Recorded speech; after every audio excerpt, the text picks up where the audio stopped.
special edition of I-24 News Defense with an in-depth look at the escalation between Israel and Hamas.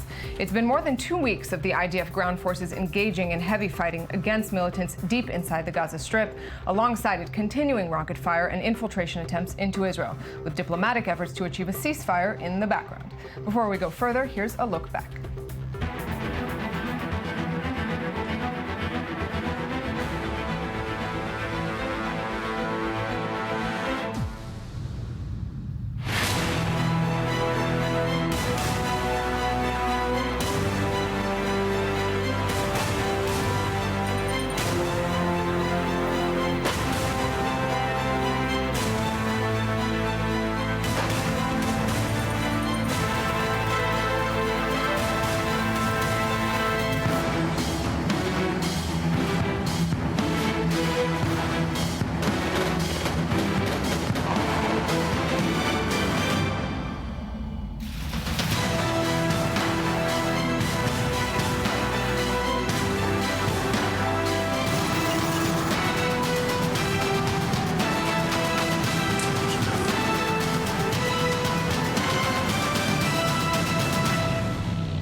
And with me now is Colonel in the Reserves Kobe Marom, former commander of an IDF brigade and a research associate with the IDC. Mr. Marom, thanks very much for joining me. I want to start with a bigger picture of the operation. We heard the head of IDF Southern Command saying this week hundreds of Hamas operatives have been killed, their terror infrastructure largely destroyed, yet we keep seeing rocket fire, we see infiltrations. How do you see the operation overall and its success? Well, I think in the last three and a half weeks, we continue to see a heavy airstrike, and the ground forces attack actually is very limited. They try to destroy the terror tunnels that cross the border from Gaza to our communities.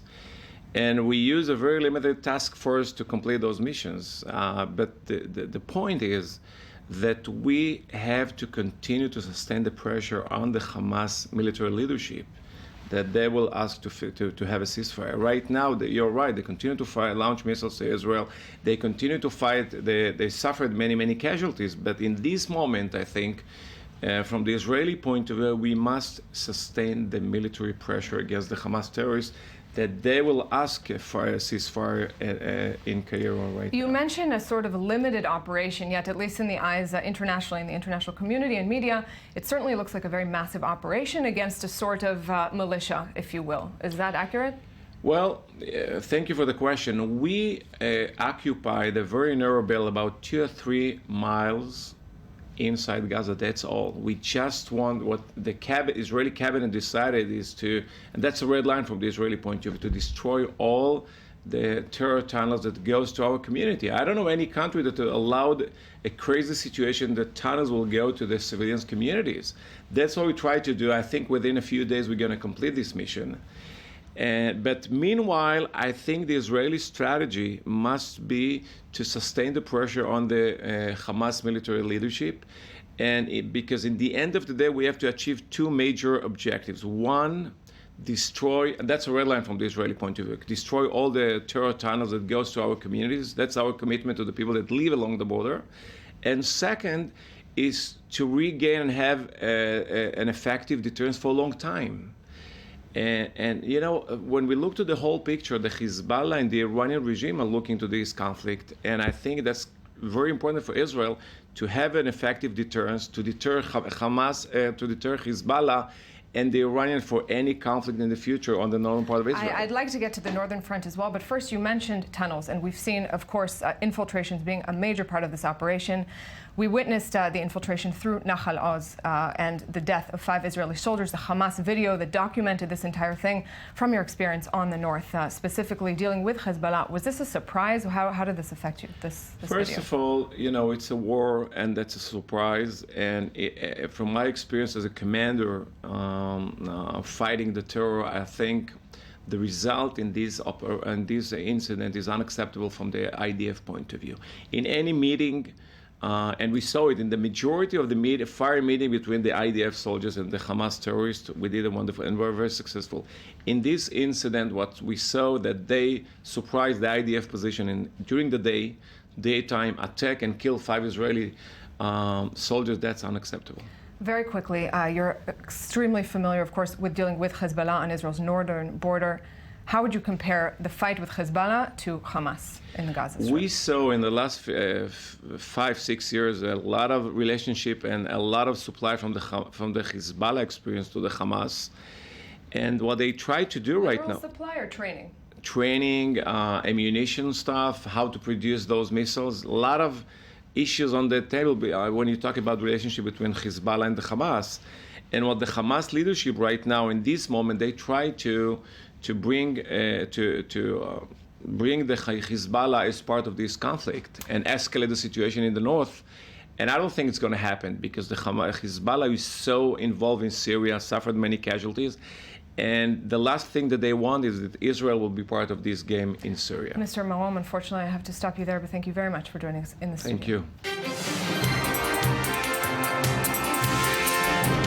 Throughout this operation, Hamas senior commanders have remained deep in hiding. But while still managing their current battle against the IDF and Israel in general, some of them are already focused on reinforcing their arsenal for the next round. Over 2,500 rockets have been launched from Gaza into Israel since Operation Protective Edge began. Hundreds in Hamas's arsenal were also destroyed by IDF strikes on underground storage facilities and manufacturing sites across the Strip. The British Daily Telegraph reports that Hamas militants are trying to negotiate a new arms deal with North Korea for missiles that would allow them to maintain their offensive against Israel. While Pyongyang denies the report, it gives a glimpse into the potential efforts made by Hamas to extend its reach. The Islamic movement uses two main ways to build up its military force inside Gaza. The first is smuggling, by land via the vast tunnel system from Sinai. But in recent years, the Egyptian army has made concerted efforts to battle them. The other means is by sea, via disguised commercial ships arriving mainly from Iran. Israel has carried out some special operations intercepting those ships, the most recent in March.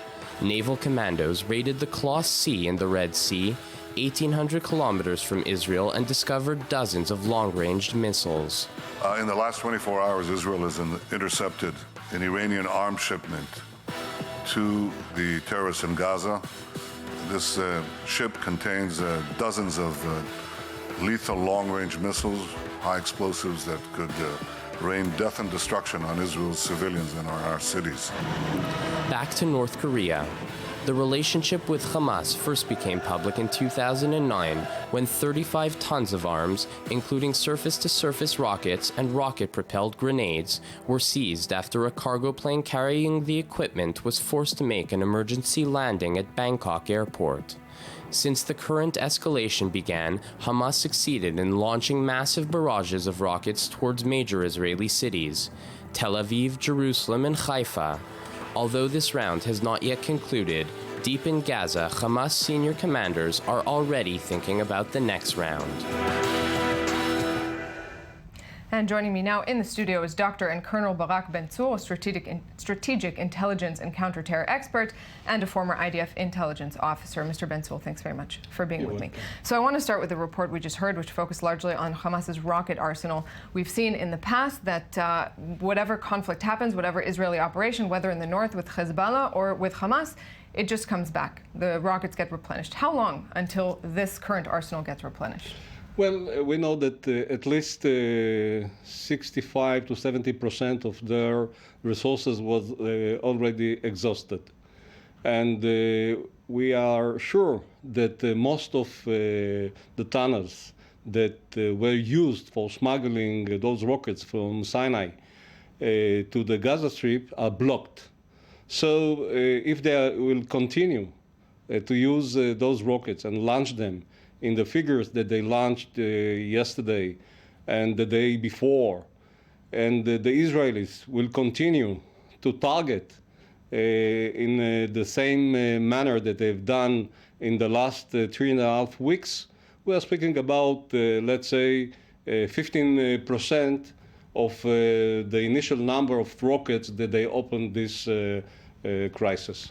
So this seems relatively optimistic, I guess, in these terms. But we've heard reports that this week from an interrogation that Hamas is actually working on training from the air, some sort of paragliding. So we have now the underground threat, the ground threat, the threat from the sea and air. Is Hamas becoming a sort of full-fledged military force at this point? Well, it's not a military force. It is a kind of a terror group, maybe a guerrilla group in parts of its activity that had the space, had the opportunity, had the resources to extend their initial capabilities. Is the IDF prepared? If we are comparing the doing, let's look to the last 3 decades. They started with suicide attacks in April 1993. And they continued with that with 22 to 23 suicide attacks during the 90s. When they saw that this measure is very efficient for their goals, especially the propaganda goal, they used it in the Second Intifada, starting in October 2000. And it was one of the most dangerous and effective measures that were used by the Hamas. In the little time we have left, I want to go to Hamas's leadership. Several leaders, some mashal in Qatar, for example, you have Mohammed Def underground in a bunker inside Gaza. Are these guys a target for the Israeli military, and is that smart to target them? Well, Khaled Mashal was in the past. I think that in Jordan. In September 1997. I think that one of the things that brought him to his nowadays position was escaping from this attempt of targeting him. Is Mohammed Def a target? Well, he was at least 3 times affected by Israelis' attempts to target him. He's very seriously injured. And today, I think, even we saw his declaration 2 days ago, and he's brought from time to time to declare something to the Hamas activists. But I think that he is more a symbol than effective commander of Hamas in Gaza Strip. Mr. Barak Ben-Tzur, thanks very much for joining us in the studio and for this insight. You're most welcome.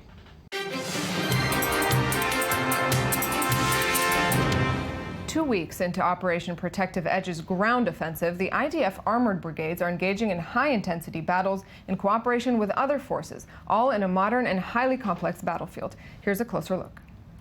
When facing opponents in crowded civilian areas, the IDF's armored forces fight bravely. The armored forces are not fighting in a vacuum. They coordinate with artillery, combat engineer forces, air force, and infantry. Together, they advance step by step to achieve the goal of detecting and neutralizing terror tunnels and eliminating rocket caches threatening Israel. Here, for example, a tunnel blast which terrorists targeted the 188th Armored Brigade commanders. The explosion occurred 100 meters from the border of Israel, inside the Gaza Strip. The bridge is after nearly 6 days of fighting. It started in El Atara and found one offensive tunnel reaching towards Israel, and we destroyed it. Along the way, we destroyed many terror infrastructures and also killed many terrorists. We are busy with locating tunnels, and we continue hitting terrorists that appear along the way and destroying terror infrastructure. Some of the armored soldiers owe their lives to the Trophy Active Protection System. The system creates a hemispheric protected zone around the Merkava 4 tank to intercept and defeat threats like anti-tank missiles. The IDF says Trophy saved the lives of at least 2 battalion commanders and dozens of soldiers and officers.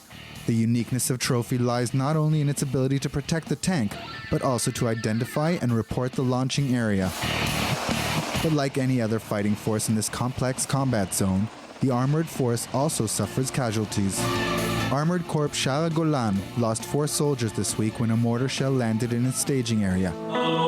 2 armored officers were killed during the fighting. A 26-year-old company commander was killed by snipers, and a platoon commander was killed by gunfire at close range.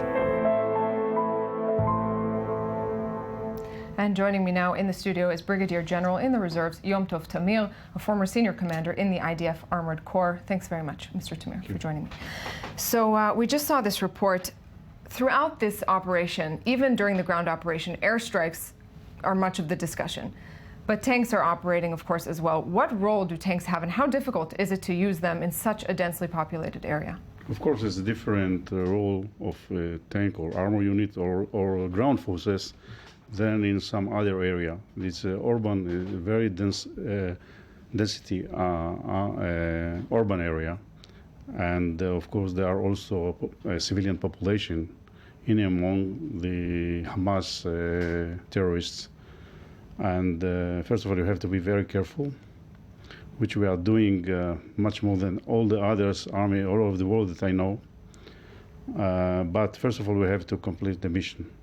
And the mission is to destroy all the infrastructure of the Hamas. And it's done on the ground forces by a combined team of armor, infantry, artillery, engineer, and of course support of Air Force and intelligence. Intelligence is the first one, and then all the others. What role specifically do tanks have in this particular operation? Our tanks are state-of-the-art tanks, and we have learned all the lessons from the previous war. First of all, about the protection. And if we compare with the second Lebanese war that we have suffered, the Hezbollah organization there shot on us, I think, about 450 missiles, rockets on tanks. About 10% of them were hit at the tank. What lessons did the IDF learn from that war? That we have to have more protection, first of all.